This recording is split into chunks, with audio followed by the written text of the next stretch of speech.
What's going on? Will Freeman, RevolutionaryLifestyleDesign.com, talking about the true source of all your stress and the solution. Not all of your stress, but the vast majority of it comes from one key concept. It's going to blow your mind when you actually think about it and we go through all the examples. And that concept is the true source of your stress comes from other people. Okay, let me say that again. The true source of the vast majority of your stress comes from other people. Yes, there's the fear of sickness, there's the fear of death, there's the, financial fears. But the vast majority of the stuff that you stress about, and stress is just another word for fear, anxiety is just another word for fear, comes from other people. And even in regards to death, sickness, financial fears, there are still other people involved in that stress, which I will get to later. And fear is just a thought in present time, because present time is all that exists. You'll never feel the feeling of time pass, of future pain. So anytime you're stressed or anxious or fearful, it's all the same thing. And it's all in regards to pain in the future. And the vast majority of that pain, that fear called stress, is in relation to other people could possibly cause me pain in the future, both the far future and the near future, because those people have caused me pain before. Now, I'm not saying physically. In fact, it's very often not going to be physical pain, but it's going to be psychic pain, mental pain, through shame or annoyance or removing your ability to get income, et cetera, et cetera. So the cause of most of your stress is other people. The solution is to remove those suppressive people from your life and surround yourself with supportive people. So let me give you some examples when we really run into this, okay? Let's say you have a job right now. God willing, you already have your own business. You're doing 6 figures. Even better, you're doing 7 figures. If you still have a job, a lot of your daily stress is going to come from colleagues and your boss. Your boss primarily because the boss-employee relationship is almost always adversarial. You always have two different goals. The employee wants to do as little work as possible and get paid as much as possible. The boss wants him to do as much work as possible and get paid as little as possible. If your boss could get away with paying you $500 for the month, he would. If your boss could outsource your job to the Philippines and you get the exact same standard of quality where he really can pay somebody $500 a month, he would. If your boss would outsource your job to a robot, if that was possible, he would. And in many industries, he will. So naturally, he's going to be a source of stress because your entire revenue is generated from that one person. You're completely dependent on one person. Even if you're a salesman with clients, at the end of the day, you really only have one client to manage, which is him. He can turn off the tap, as opposed to a business where you sell a service to many people, or you tell a high ticket service to, a lot of people like I do. You constantly have new clients coming in the door. It's hard to keep up with demand. If you're able to elevate your high ticket service and get into the guru game and able to sell products, info products around that and stuff like that, you really diversify the amount of people you're dependent on, both the current people and the future people. And if you've created what I have, an inbound marketing machine through organic content and then soon to be advertising, you're not even having to get on the phone and get after these people. They're coming to you. Okay, but if that's not your scenario right now, a lot of your stress is going to come from your boss because ultimately your revenue depends on him. And if you don't have a lot in the bank, you're in a tough financial situation. And so a lot of your daily life at work is about making him happy, act a certain way, dress a certain way, come in at a certain time. All those are because you're in a relationship that inherently is not serving you, and that other person is causing you significant amounts of stress. 99% of people aren't free. In capitalism, you really have to be part of the 1%, either, as a sole proprietor earning 6 figures to 250, ideally in a service business like I recommend, or, you've got building more of an empire where you have employees. Now, that doesn't change the relationship. It just changes your position in it, which I'd rather them than you. If somebody's going to work for somebody, I'd rather you have employees than you be an employee, because it's my message to be helping you. Same thing within your job, colleagues, right? I thank God I don't have colleagues anymore. Like some random strangers picked off the street, you're spending 50 hours a week with them, more time than your girlfriend or your wife or your kids or your family or your loved ones. This is, what colleagues are. And a lot of the time they come from totally different backgrounds, have totally different values. You have to hear a lot about the sports bar or the sports ball. You have to hear about the local weather. You have to hear about everyone's opinions on politics. You have to censor yourself if your opinions are not 100% politically correct, because it could hurt your revenue. You have to deal with people who are petty. In sales, you're going to have guys trying to steal your clients, trying to step on you to get ahead. You'll have an office manager who's nice to your face, but, is political despite the tiny amount of power that she or he has. I really hated working in an office, and my stress levels went down significantly after getting out of those environments, massively. So that's a big one. Another big one is your clients. So if you're in sales like I was, you're gonna have a lot of bad clients, and because you might need to make 40 grand a month, like I did, to hit your target, you can't afford to fire anyone. You might even be in a business and you have a lot of bad clients. It could be because you're just making six figures and you don't want to go back down to making 60 grand a year, or you could be making seven figures, but you're prioritizing money over your fulfillment. And it's important to prioritize money, but I think there comes a time and place where your inspiration, your fulfillment is more important. And I think once you get above that 100 grand, you're getting to that 200 grand range, I think it's time to start firing the clients who are suppressing you, who are stressing you out. When you're like, fuck, this guy's calling again. It's usually the most difficult clients are also the ones who pay you the least on average. That's always how it's been for me, although I had a few large clients that were difficult in the past in my sales job. Now I have an awesome business, and I like talking to all my clients. I look forward to all my calls, my peak performance coaching program. But it's really only because I set up a business that was totally within my values. I'm able to express myself freely on camera. So like attracts like. I attract clients who are like me, and naturally I get along with them. So that's really important. And if you're in sales, there's not much you can do about it except starting your own business. If you're in your own business, the best thing you can do is go out and be more aggressive, either on outbound or more aggressive on spending money on advertising for your inbound, so that you can afford to fire, the bottom 20% of your clients who are making your life difficult.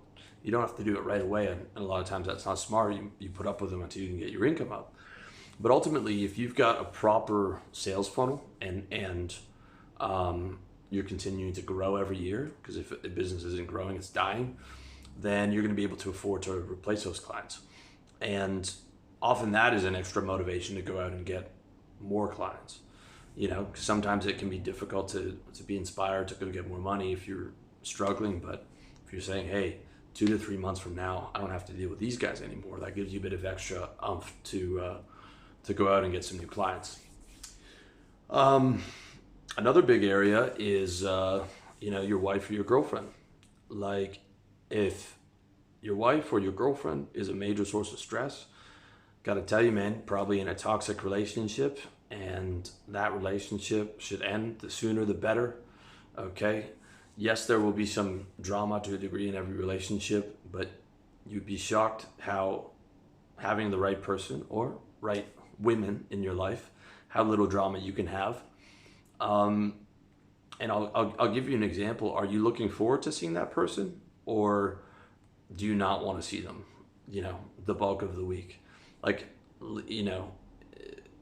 of your interactions, is it 90% positive, 80% positive, or is it 70, 80, 90% negative?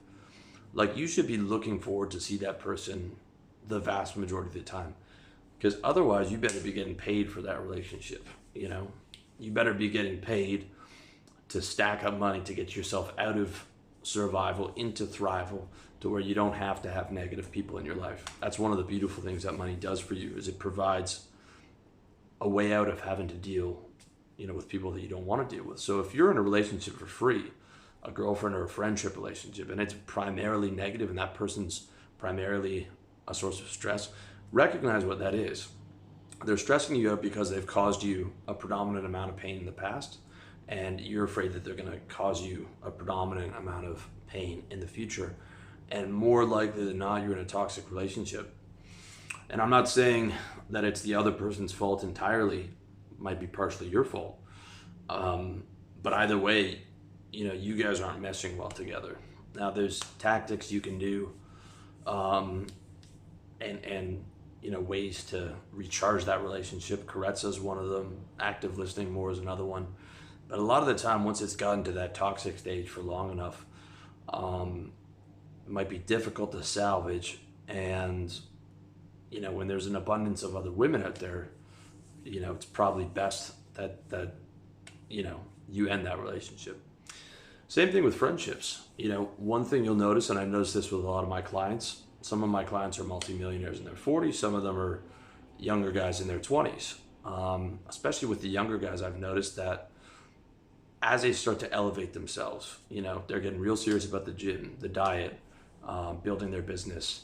They're not having a lot of time for other people, as you can't have everything, right? If you're really serious about personal improvement, building a business, especially if you're doing it on top of having a job, you're not going to have a lot of time for other people. And a lot of people are going to see, your elevation, see you start to change.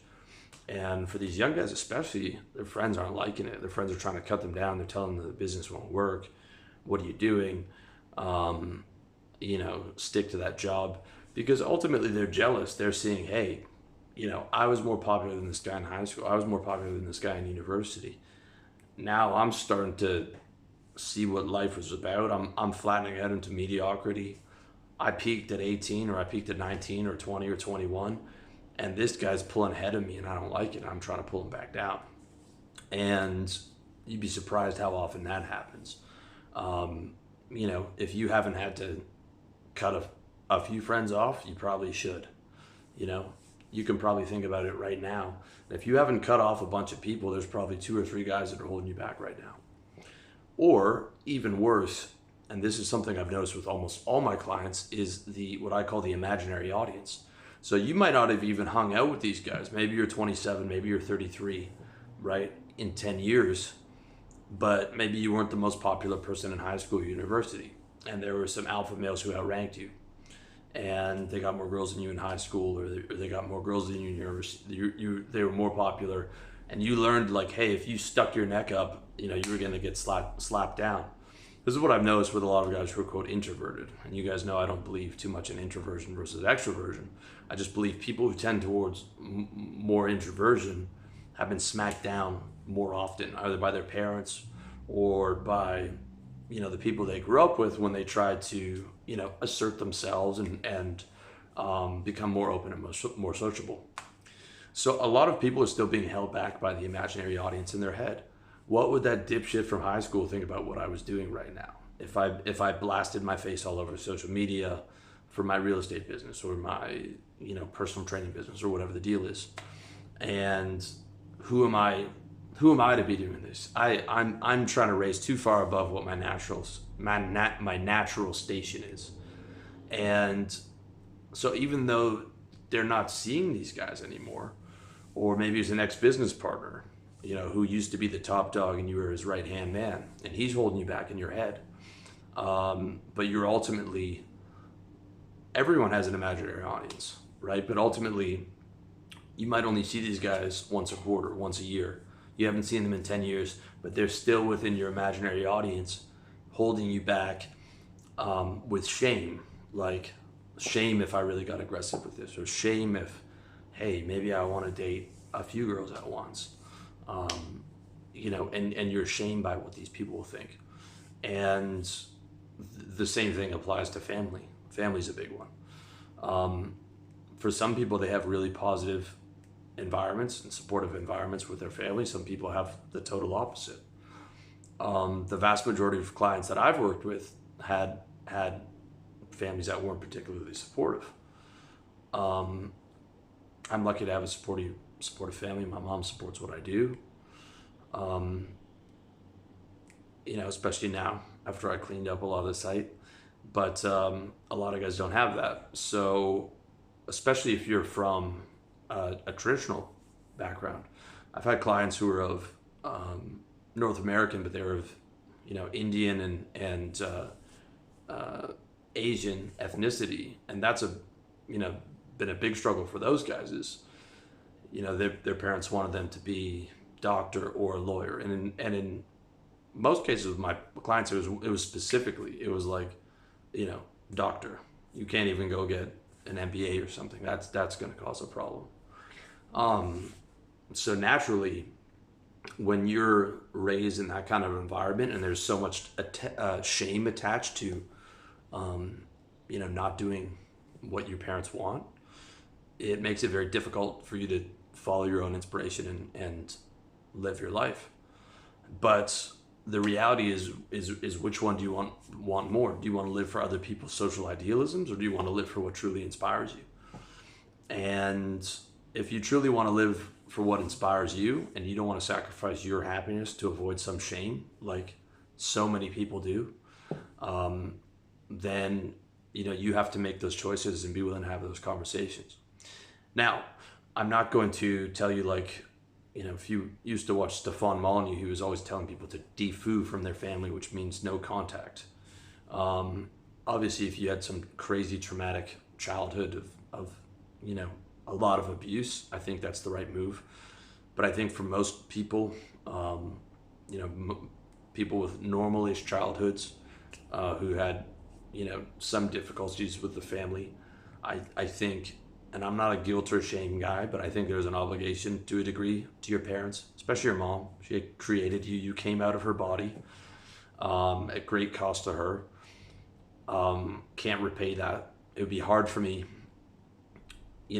to be able to try and justify that, especially when you're trying to be accountable, you're trying to be a man, you're trying to, do things the right way and be a stand-up guy.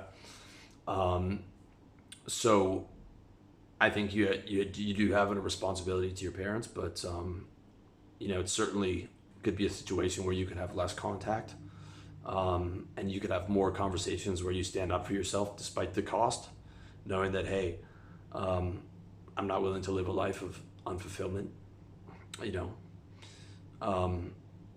As I said, luckily I've had, I have a supportive family, although there were definitely some conversations in there. It was difficult for me to move away from Toronto. I did and do feel guilty about it to a degree. And I'm looking on, finding solutions to that to be able to spend at least 3 or 4 months a year with my mom. But ultimately I went on to fulfill my mission, and like I said, I do have a supportive environment, but if you don't, then that's something that you need to get a handle on. And I think it's about having those uncomfortable conversations, and if they're really pressing up on you, what they're saying is that your happiness isn't important. What's happy is that you do what we say. You're usually coming from a shame-based family, meaning that they're ashamed themselves of not living the social idealisms. What would the neighbors think? What would your cousins think? What would, they have that imaginary audience deeply ingrained in their head, and they're trying to impose that on you, and they think that's the right thing to do. And I definitely don't. I think that there's an obligation to your parents, but ultimately, it was God that created you. You're not owned by your parents. You didn't ask to be born. You were brought into this world, and you deserve to have a high quality of life. And if you want to be able to get your head around that a bit more, just think about it like, let's say you have some kids of your own. do you really expect that you can shame them your whole life, and that they should live exactly according to how you want them to live, and that's good parenting, and that what matters is what the neighbors and your cousins and your grandparents think, and to expect to have a close relationship with those kids? That's the last thing that I want to do. If I do choose to have kids, my number one goal is they're going to be happy and healthy, and that they will be able to do whatever the fuck they want in life, while being able to make a good living out of that, and I'll support them in that 100%. And I think that's how kids should be raised. So, start to look at it from that perspective. But to get deeper into this, dude, it even comes down to, your neighbors, your landlord. If you've got a landlord that's not paying, that's forgetting to pay the water bill, the heating bill, it's causing you problems. If you've got noisy neighbors like I do, it's great here for 3 months until these neighbors moved in. They've got a dog, they've got kids running around from 8 p.m. till midnight. This has been a problem for me across the board. I spent a lot of time in Asia. I lived in the Philippines. I lived in Thailand for a while. I mean, Eastern Europe now, and second to third world countries, has been a problem. But I'm sure it's a problem in Toronto. I didn't have much of a problem. But it's not just the neighbors. There'll be random drilling in the building. And wherever I go, it seems to follow me, to the point where when my lease expires, because there's no seafront views over where I'm at, I'm probably going to get a penthouse, a duplex, so that there's no one directly below me or above me or to the side of me, so I can't hear drilling above me, beside me, which is sometimes what I'm hearing, especially frustrating if I'm trying to make a video. And this was an apartment that was great when I moved in. I had no neighbors. And then both of them moved in, started renovating, and I feel like I live in a construction zone. My elevator's filled with workmen. They smoke cigarettes inside. There's bags of sand everywhere. The lights are up. I don't even know what's going on here. Okay, I feel like I should be getting paid to live in here, and be carrying around, construction bags myself. Like, that's what I feel like. I'm in a job site. Okay, and this is one of the nicer buildings in a nicer area. So these have been a big source of stress, and then there's construction out on the street. So who's the source of stress? The workmen, construction workers, the people next door, their dog, their kids, the guys in the building doing the drilling. It's specific people, I can point them out in a lineup. I know exactly what they look like. To the point where I'm ready to hop in a penthouse 2 stories just for me, just to solve that fucking problem, and have it be on the 14th floor, knowing that, like, hey, I probably can't get rid of the street construction noise and some of the honking, at least in my current environment. But if I'm high enough up, it's going to be relatively, not too loud. And of course, I've got my construction earmuffs, which I always recommend to you guys, the Optim 3M earmuffs. I have those on every time I'm writing a sketch for a video, anytime I'm doing projects. Those are my babies. If you're planning on going to the second, third world, I think it's important. If you want to watch more on this, check out my article and video, how to rent a condo or an apartment. Ideally, you've got something sea view, or you've got a house that's far away from people. But even a house in a quiet suburb, you could still have problems with your neighbors, in the sense that, you see them pulling out of their car every day, and maybe they're living sort of a traditional family life, and you're a bachelor, and you've got your lady friends coming over, and you feel like you're being judged, or the woman next door is always poking her head in and trying to get you to do something for Halloween, or trying to get you to come to the PTA bake sale, or trying to get you come to some of that other stuff that maybe you're not too interested in. You feel like you're being suppressed and being judged by these neighbors, and you're not fitting in because you don't have 2.2 kids and a Prius, an environmentally friendly electric car, or whatever it is. But that sounds maybe like a small thing, but that might be weighing on you, right? You might recognize that, hey, that actually does bother me. I feel compressed and constricted within my own environment, instead of being able to be free and liberated.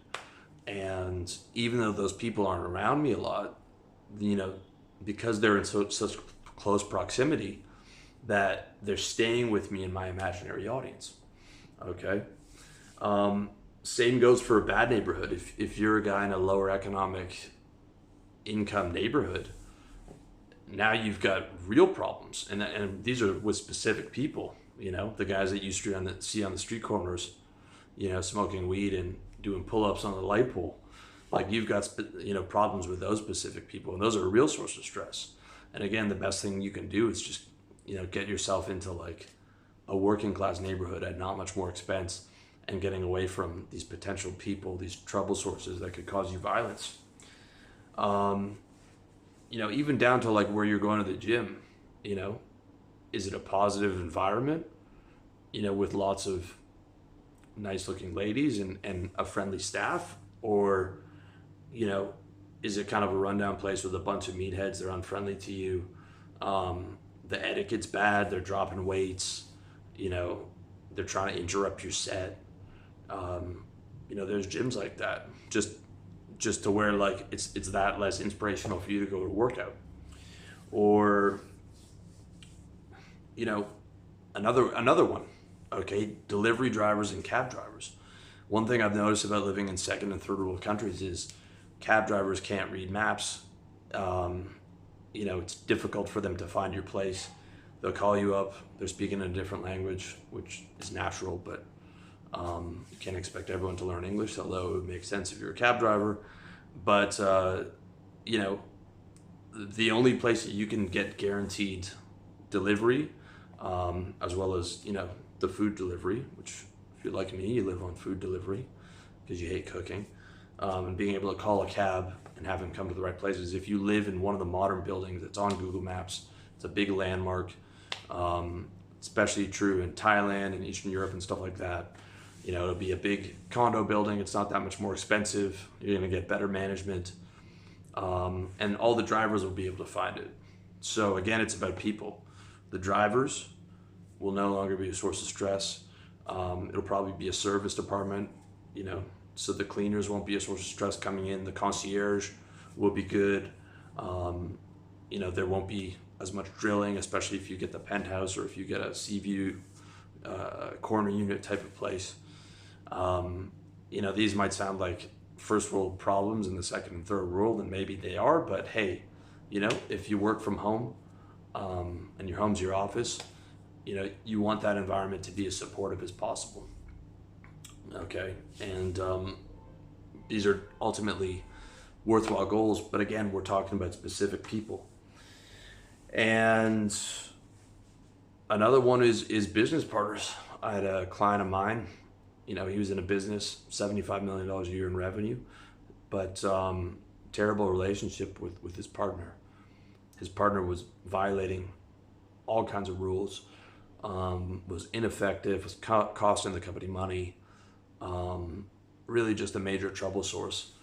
And ultimately it got to a point where, it wasn't even worth it for him to be there, even though he'd invested money into this deal and, had ownership and built it up. And, we found him a deal that's 10 times better. He's got ownership in that. He's a CEO now instead of a CFO, and he's crushing it and he's loving it. And, we've removed a lot of the people in that environment who could even potentially be negative towards him. And now it's like he's got free and clear sailing. He's got total control, and he's a super sharp guy. So naturally the company is doing very well. And his ex-business partner's company, is going down without him. And people are starting to figure out why. And, it's a win on 5 different levels. So you might be in a situation where the business partner is a source of stress because he's difficult to be around. He's challenging. He's not supportive. He's making bad decisions. He's costing the company money. Maybe he's doing things that are reckless or borderline illegal. Someone was partners with Jordan Belfort, right? That you want to talk about a stressful and negative situation when he's doing all that crazy stuff that you saw in the movie. So, again, I could go on and on with this. Not all sources of stress are from people, but the vast majority are. And the ones that I covered before, I could even delve into those exceptions. So let's say the exceptions of money stress, health stress, stress of death. Okay. Money stress just means you don't have enough good clients, or either, you know, you're making a bad deal by working for someone else instead of working for yourself. So, and you're getting the stress of your boss and colleagues, or you're working for yourself, but you don't have enough good clients because you've been settling for bad clients instead of going out there and getting after and really hustling and getting new clients that are good, that fit your values, and getting rid of the bad ones, so that you can make your 250 or your take home 7 figures. Okay. By the way, I think anybody in a high ticket service can do 250 as a sole proprietor, just so you know, before you have to start hiring people. That's my belief. For sure 6 figures, but the vast majority can do 250. Okay. If not more. So again, that's a people problem. What does Grant Cardone always say? Who has my money? Who specifically has my money? Who are the clients that I need, to get to 7 figures? Who are the clients I need to get to hit those targets? So even that problem, and a lot of the money problem, a lot of times is just the fact that you don't have the right people in your life for you to be able to add value to get paid for that high ticket service. Okay. Let's say sickness. Yes, health is a real thing, and it's not necessarily caused by people, but stress is a major cause of illness, one that's often subconscious and you don't realize. Or because you don't have the right clients in business, or you don't have your own business, you're not able to afford organic food and the right courses on health, and you're not able to afford the genetic tests that they have, and the biohacking and the right doctors. Same thing with death. Yes, death is inevitable, but when you have money, when you have the best doctors, when you have the ability to study biohacking and all the guys like Joe Cohen from selfhack.com, you could put another 20 years on your life, if not more, especially where the technology is going. Or you can buy the right whatever crazy stuff nanotechnology comes out in the future, or buy the hair transplant, or buy the back surgery, or hey, everyone's got a 25% chance of cancer, or 25% chance of heart disease. You can afford to go to the best doctors to hopefully get that solved. So, and that comes down from having the right clients, getting rid of the wrong structure, boss and colleagues, having the right clients, getting rid of the wrong clients. You can spend more time getting more of the right clients, so that you can afford to have the right doctors, the right health coach, the right biohackers. See, again, it's all people. If you don't have money, all you can afford is whatever doctor is working at that rate. You know what I mean? They're not sending their best usually. Okay. Same thing with any legal troubles you have. If you got a public defender, they're definitely not sending their best on that. He's going to try and get you to settle so he doesn't have to do any work. Okay.